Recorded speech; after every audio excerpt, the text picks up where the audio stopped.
Today's video is sponsored by TP-Link. We are quickly approaching that time of year again where it's time to grab some gifts for your friends or family, or maybe you get a little spending money afterwards and you want to pick up some stuff for yourself. And one of the biggest systems right now that gets a ton of attention is the PS5. So if you just got yourself a PS5 and you're looking for cool accessories to pick up, or you know someone that's getting one, you want to get some stuff to go along with it, let's take a look at some awesome must-have accessories for the PS5 owner you know.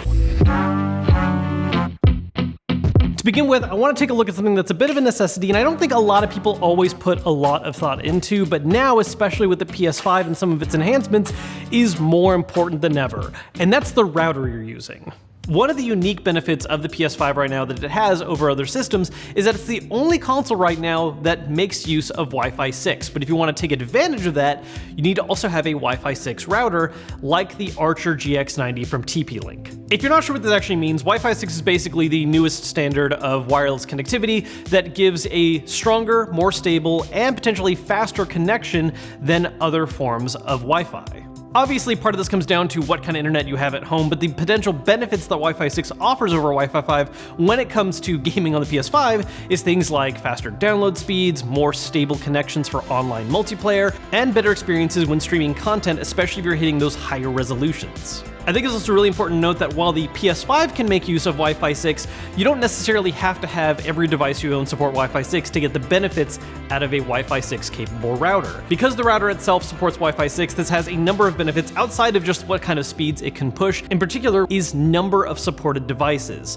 Basically, the more stuff you have connected to your Wi-Fi, the more you're splitting the signal up, and the more that can impact the performance of each thing individually. And Wi-Fi 6 routers are capable of handling a much higher load than an older router could. One of the things about this thing that is really nice is just the ease of setup.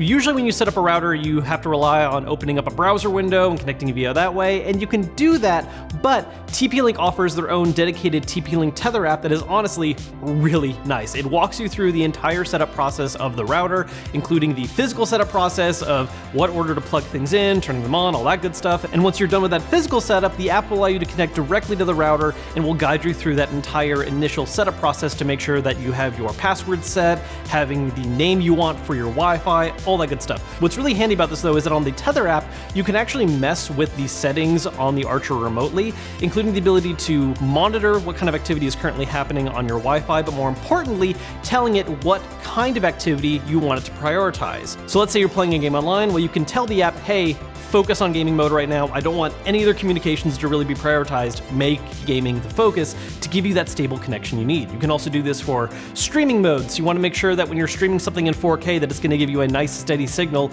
and not going to drop resolution out of nowhere. Or even just leave it on a standard mode where it's going to give equal priority to each task that it's working on. All of this coming from TP-Link, a company that has won the J.D. Power Award for highest customer satisfaction in wireless routers 3 out of the past 4 years, 2017, 19, and most recently 2020, rated on a variety of different things like Wi-Fi range, reliability, speed, security, price, and more. If you're interested in learning more about the router, like everything in today's video, I have a link down below in the description. And if you're interested in grabbing it, make sure to check it out on Amazon Hub, where you can order it and have it delivered to a convenient nearby Amazon locker for easy and secure pickup. Next up, I want to talk about controllers, because this is something very near and dear to my heart. I love controllers, all types of different ones you can use for systems, and sadly right now on the PS5, your options are actually a little limited. You can use previously released PS4 controllers, but those only work while playing PS4 games. If you want to play PS5 games, your only real option right now is the DualSense, not counting more specialized controller options like fight sticks and racing wheels. As it stands right now, the DualSense comes in 3 different colors. There is the stock white and black design that comes with the system, along with a very large fan favorite blackout design, and then a cosmic red design that is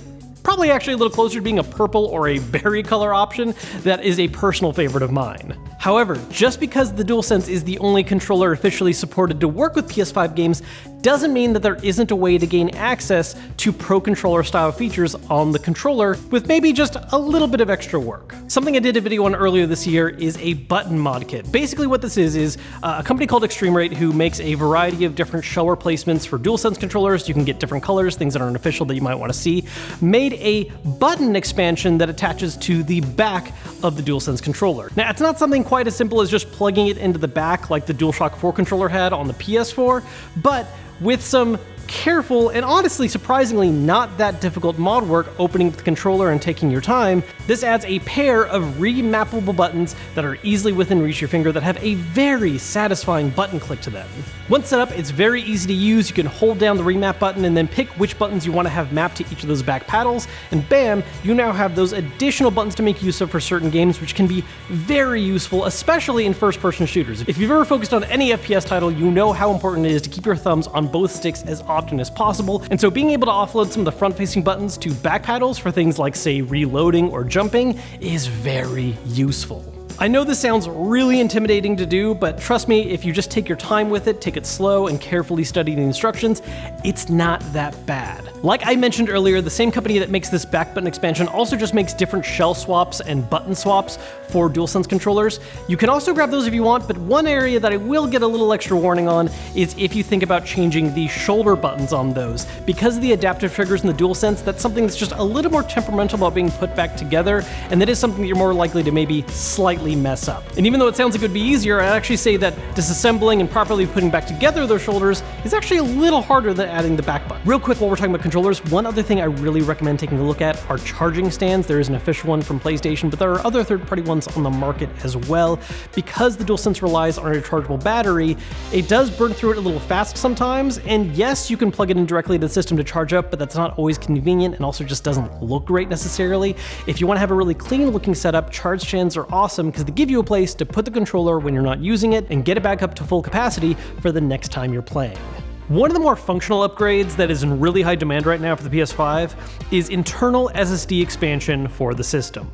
Basically, when the system first launched, it didn't have any form of expandable storage aside from using external storage, which didn't support PS5 games, and we knew we were getting expandable storage sometime in the future and didn't get it until just about a month ago. The reason why this is a big deal is because the base storage on the PS5 is only 825 gigabytes, which is only 667 usable gigabytes of storage, and with how large games are getting, you kind of need more space if you don't want to be constantly juggling titles and deleting some to make room for others. So whether it's someone who's had a PS5 since launch or they're getting their first PS5 this holiday season, expandable internal storage is actually a really useful thing to do. It's not necessarily the most glamorous accessory out there, but it is very useful and a very big deal, and I would argue one of the most important upgrades you can really get for your system right now. Now, it's important to know that the PlayStation 5 does have some very serious requirements about what it needs out of any SSD that you plug into the system. It has to be a certain size, has to maintain certain speeds, and it needs to have its own heatsink to keep the SSD cool. Now, you can buy M.2 SSDs on their own and then buy a separate heatsink that you install yourselves, but there are SSDs on the market that just have that pre-installed. For instance, the one that I used in my PS5 is the WD Black SN850. This has the heatsink as part of the whole body, and so you just have to plug that in and call it a day without doing any kind of additional work. But if you know someone who is that kind of techie and you don't want to spend the extra money on buying one that has a pre-included heatsink, that is an option. While the concept of having to take apart the PS5 and install one of these might sound like a lot of work, it really actually isn't that difficult. I did do a video recently showing and walking through the whole process of doing that. Mostly boils down to remove one of the plates, unscrew this bay door, plug it in, call it a day. Again, this isn't really the flashiest thing you can grab for the PS5 owner, you know, but it is really important, and trust me, something that they will find useful. More storage equals more games. Now, going back to more traditional style accessories you can pick up, I've already talked a little bit about controllers, but the other very important thing that a lot of people pick up right away is a headset. And the headset market can be a very dizzying experience when you're looking at it the first time, because as it turns out, there are a lot of brands out there all making their own dedicated headsets for different gaming systems. Thankfully, if you don't want to deal with having to look at all the different options on the market, PlayStation does have their own first-party option that gets the job done excellently with the Pulse 3D. This is the official headset for the PS5 that comes in a white and black design by default, though they do have an all-black design that is also releasing this year if that is more your style. And for its price point, it is an excellent headset. I think there are arguments to be made for some of the more expensive, very fancy ones that are out there on the market, but for $100, the Pulse 3D looks great, it's comfortable, it offers great audio quality, it's designed to take advantage of some of the PS5's more unique features like 3D audio, and because it is a first-party design, its software is integrated much more into the PS5 right away, so you don't have to rely on any kind of external apps. You can do everything directly through your system itself, including things like adjusting the EQ balance in them. Now, if you're curious about other options out there that aren't first party, one of my personal favorites has got to be the SteelSeries 7P. This is their dedicated headset for the PlayStation 5 that offers a few really nice upgrades and advantages that aren't necessarily present on the Pulse. First off, just in general, I've always found SteelSeries designs to be very comfortable. It works really well with my head shape, and so that's something that I like to recommend. The headband design of it just fits really nicely and stays nice and snug. I like the ear cup shape, great audio quality. One of the more unique benefits of the headset, though, that is really awesome is that it supports the ability to do both a dedicated connection to your PS5 using a wireless dongle, while also being able to do a simultaneous Bluetooth connection.